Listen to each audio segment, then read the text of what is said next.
हम पढ़ रहे हैं क्लास 9 का chapter number 1 math exercise 1.2 exercise question number 1 है।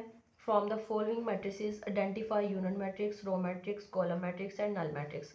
हमने फाइंड करने हैं कौन से मैट्रिक्स जो हैं वो यूनिट मैट्रिक्स है, रो मैट्रिक्स है, कॉलम मैट्रिक्स है और नल मैट्रिक्स है। ठीक है, हमारे पास ए पार्ट है 0 0 0। इनकी पहचान क्या होती है? जिस मैट्रिक्स के अंदर तमाम एलिमेंट्स 0 हों वो नल मैट्रिक्स होता है।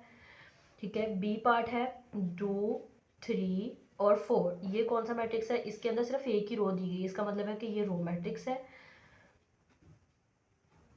और सी पार्ट है 4 0 6, तो ये एक कॉलम है। ये कौन सा पार्ट है? C column matrix. और डी आइडेंटिटी यूनिट मैट्रिक्स, या फिर हम इसको कह सकते हैं यूनिट मैट्रिक्स, क्योंकि इसके अंदर 1 1, इसके जो डायगोनल्स हैं वो 1 1 दिए गए हैं। 1 यूनिट को कहा जाता है, तो इसका मतलब है कि ये कौन सा मैट्रिक्स है? ये यूनिट मैट्रिक्स है। यूनिट मैट्रिक्स हम राइट कर देंगे यूनिट मैट्रिक्स डी पार्ट। और ई पार्ट है, इसके अंदर एक ही एलिमेंट है और वो भी 0 है, तो इसका मतलब है ई क्या है हमारे पास? Null matrix. और एफ पार्ट क्या है? एफ है 5 6 7, तो इसका मतलब है कि इसके अंदर सिर्फ एक कॉलम दिया गया, तो ये कौन सा मैट्रिक्स हुआ? Column matrix.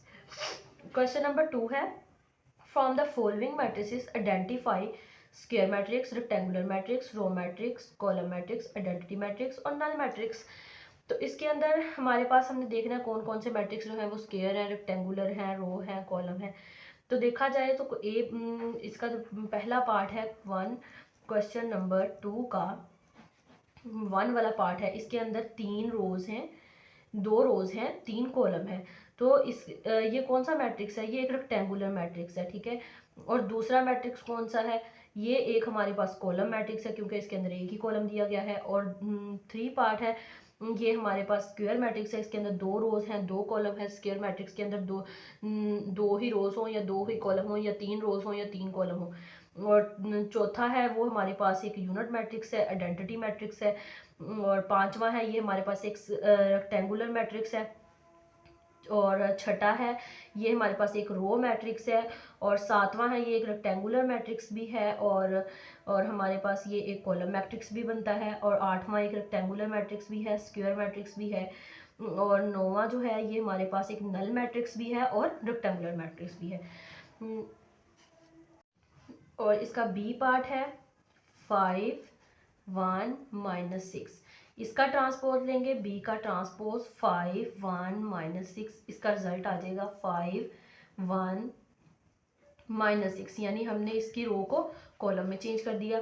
सी पार्ट है 1 2 3 2 -1 0, तो इसका ट्रांसपोज कर लेंगे, सी का ट्रांसपोज आ जाएगा 1 2 3 2 -1 0, तो इसका आंसर आ जाएगा, यानी रोज को कॉलम में चेंज कर देते हैं, कॉलम को रोज में चेंज कर देते हैं। 1 2 3 2 -1 और 0। मैंने क्या किया? कॉलम को रो में चेंज कर दिया, दोनों कॉलम को, तो ये इसका सी का ट्रांसपोज आ गया। बाकी क्वेश्चन जो है 8 वो भी सारे इस तरीके से किए जाएंगे। नेक्स्ट हम पढ़ेंगे क्वेश्चन नंबर 6। क्वेश्चन नंबर 6 है, ये इंतहाई इंपॉर्टेंट क्वेश्चन है।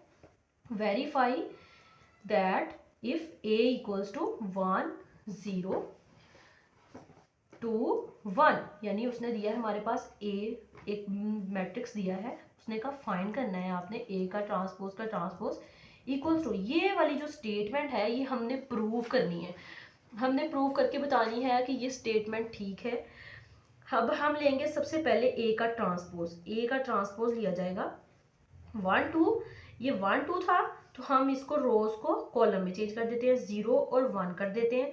फिर इसी का ट्रांसपोज दोबारा से लिया जाएगा, ट्रांसपोज दोबारा लें, 1 2 रो को या 1 0 रो को और 1 2 कॉलम को रो में चेंज कर देते हैं, और 0 1 को रो में चेंज कर देते हैं।